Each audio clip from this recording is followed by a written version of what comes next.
Hey everybody, Flying Cheeto with Airsoft Louisville. Just want to go over a couple of the more important things to know about Operation Home Reborn.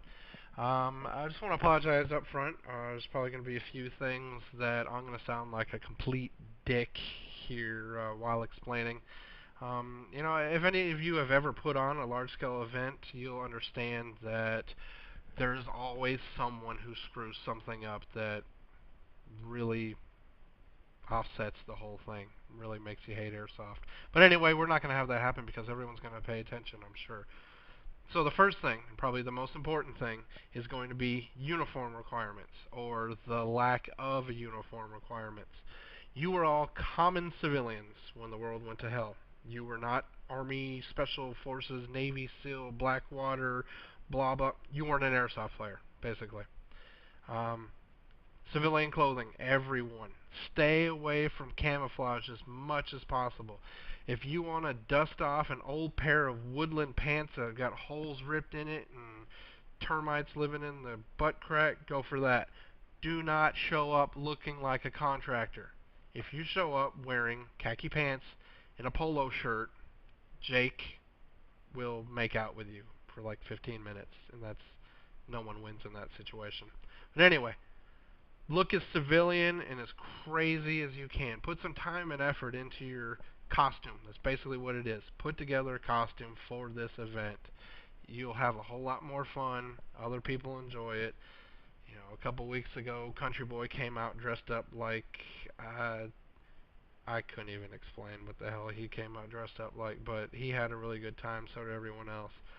We've run this a couple open plays where we've had everyone come in civilian clothing, and for the most part, it's been great. There's always that one random dude who can't step away from his multicam because, ooh, it's so cool.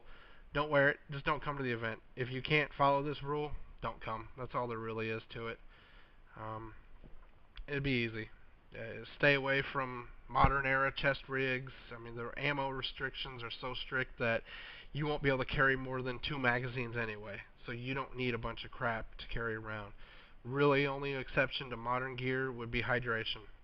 If you got a backpack with a CamelBak in it or something, definitely bring that. It's going to be beginning of August. Bring it. Now we'll go into some of the weapon and ammo rules. Like I said, very strict ammo rules. You just left, or the world's gone to hell. There are very few possibilities for you to find ammo. I mean, right now it's hard to find ammo. And imagine what it'd be like if you just lived through the worst 3 years of your life and had to use every bit of ammunition you had to either defend yourself or your family or shoot a squirrel for food.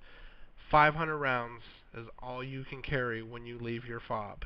If you leave your fob or your group's territory, you cannot carry any more than 500 rounds. Again, this is to simulate the world that you live in now, where resources are stretched so thin that you basically have nothing. Now, because of the strict ammunition requirements, there will be no magazine restrictions. If you can fit 500 rounds into it, use it. If you want to be that guy that sticks a box mag on his MP5, as long as it's only got 500 rounds in it, feel free, go for it. Ideally, just slap a high cap and roll. While you are in your team's fob, however, basically while you're in a defensive position, there are no ammo restrictions. You will all be responsible for some very large areas of the field to defend at all times. This will aid you in that defensive capability. No ammo restrictions while you are defending.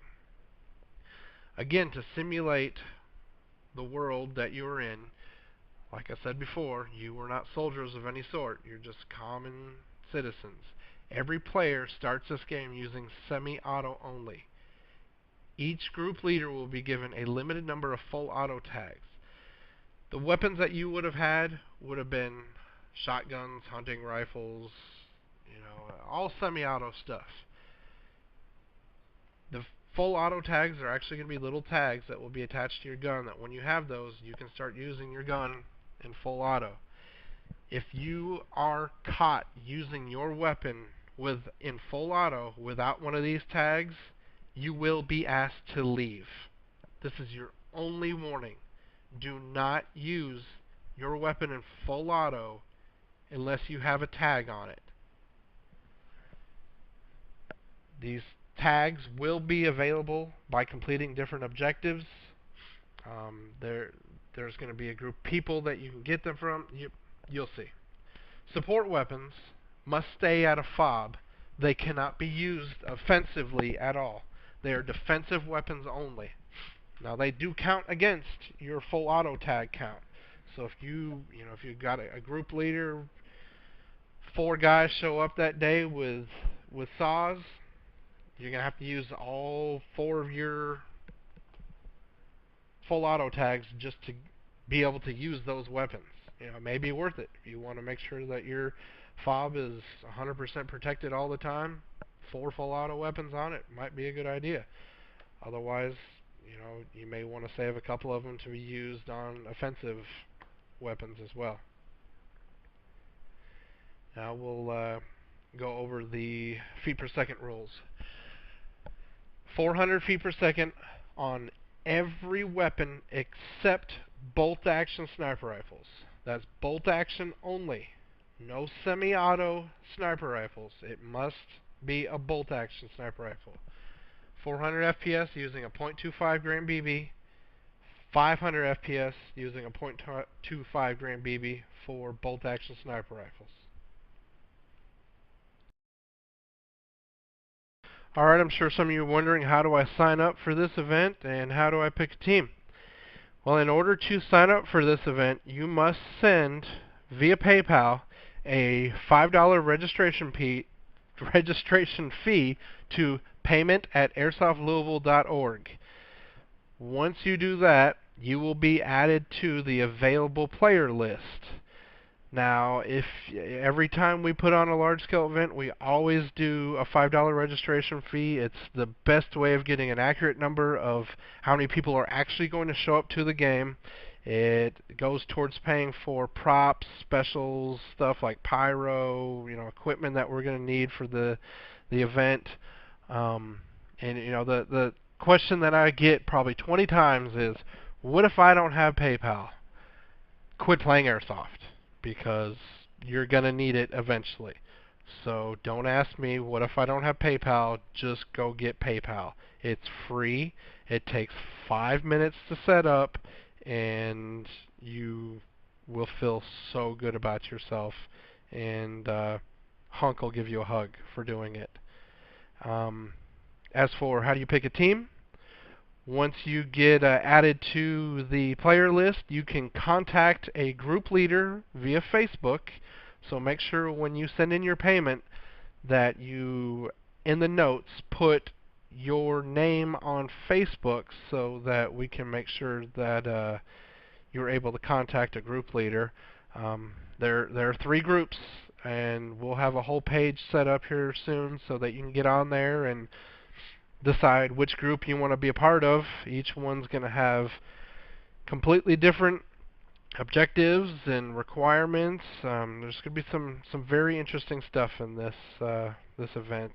It's going to be a lot of fun, and people need to keep a very open mind. This is not going to be a run and gun event. You are actually going to have to survive while you're out there.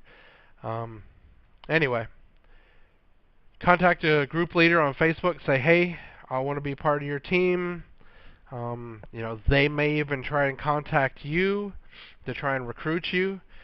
You could even decide, hey, I don't think I want to be part of a team, and I'm just going to show up the day of the event and roam around on my own and see how well I do, and maybe join up with one once I'm out there.